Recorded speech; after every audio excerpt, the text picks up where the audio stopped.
Hello everyone, my name's Ian. Welcome back to my hobby YouTube channel, In Brief Book and Film Reviews. This is your first time here on the channel. I'd just like to welcome you and say I hope all is well with you guys. So today I'm just going to review a film. I wanted to come online and review a film I watched last week. Thought it was a really good film, definitely worthy of a review. This film is called The Man from Elysian Fields and has a bit of a stud cast. Is that how you say stats? Yeah, anyway, you know what I mean.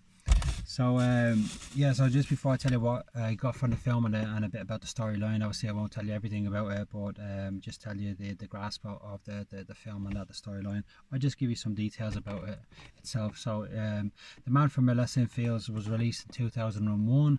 The director was George Hickenlooper, written by Phillip, Jayson, Lasker, produced by Andy García, David Kronemeyer, Andrew Pfeffer and Donald Zuckerman. I've heard of Donald Zuckerman before, and the other two I haven't. Andy García, household name obviously. So it stars Andy García, Mick Jagger, like I said, Olivia Williams, Julianna Margulies, Michael Des Barres, and the legendary man himself, James Coburn.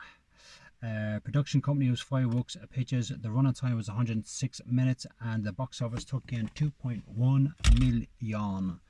So what can I say about this film? Really good film.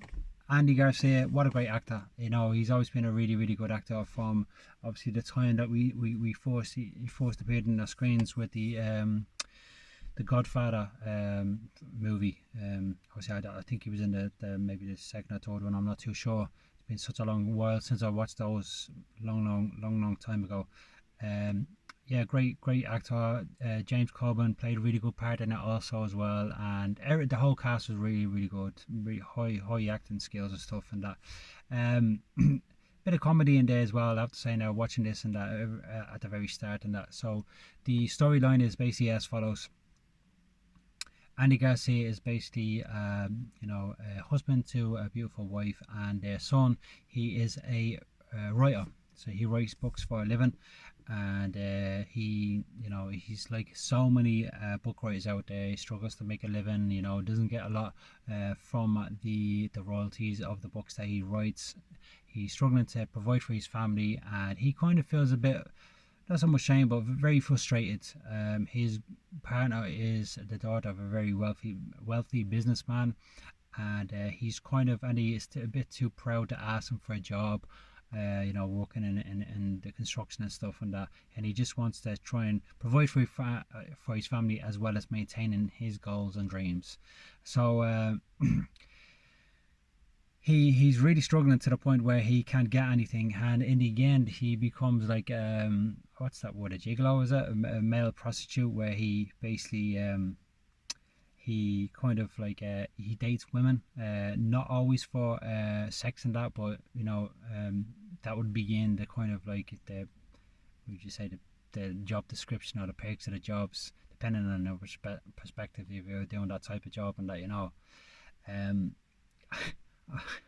but yeah, so it's really interesting. I started, he's very hesitant, he doesn't want to do it now, and he then decides, look, enough is enough, he's had enough, and he says, oh, I'll give it a go then. He feels that, you can say the acting side of him, when you can see that he comes home from his wife, feels shame and stuff, and he doesn't feel like a man, and he's getting ready.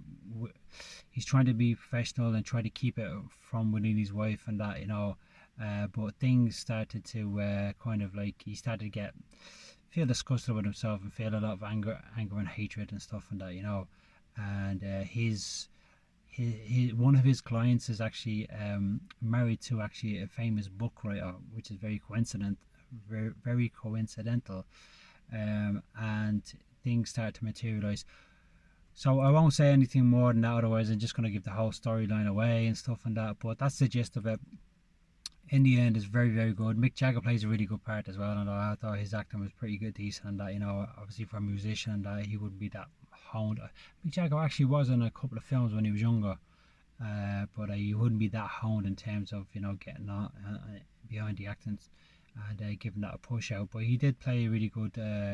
The ladies as well. His wife played a really good part, very believable, and the wife of the the other basically the client, she played a really good part as well in that. So I thought it was a really good. I thought it was actually an excellent film in that, and I really thoroughly enjoyed watching it. Good acting, as I said, good production, and what you know all you would expect from an Andy Garcia film and stuff. So that's my review for this week, and so they haven't already seen it before. It's 2001 film, so obviously that's 23 years old now, and that time flies, right? So, but we're blessed that we had these films and they were coming out, and there were so many different stories. I remember one similar to this was Richard Gere. He played a male escort as well, and there was been other ones as well. And that guy's addicted to escorts and stuff like that, kind of along those lines and that. So it was a really good film. It had a good cast, as I said before. And you guys see Mick Jagger, James Coburn, and that, and Julianna Margulies, Olivia Williams. So that's it, Shane-ish for this week, and I hope everyone's doing very well and keeping positive, staying blessed, and that's it from me for this week. I've got a really good, interesting book that I'm going to be reviewing next week, and I actually really like this book. It probably won't be everyone's cup of tea. I imagine a lot of people, if they see it coming up on the screens and not on the feed, that they probably just bypass that and that. But for me, it's just one I felt that it just definitely deserves a review and stuff and that. And then I've got some other stuff coming out as well in the following weeks as well that I'm going to be reviewing. So that's it. I hope everyone's doing well, and I shall see you again next week. All the best. Take care. Bye bye.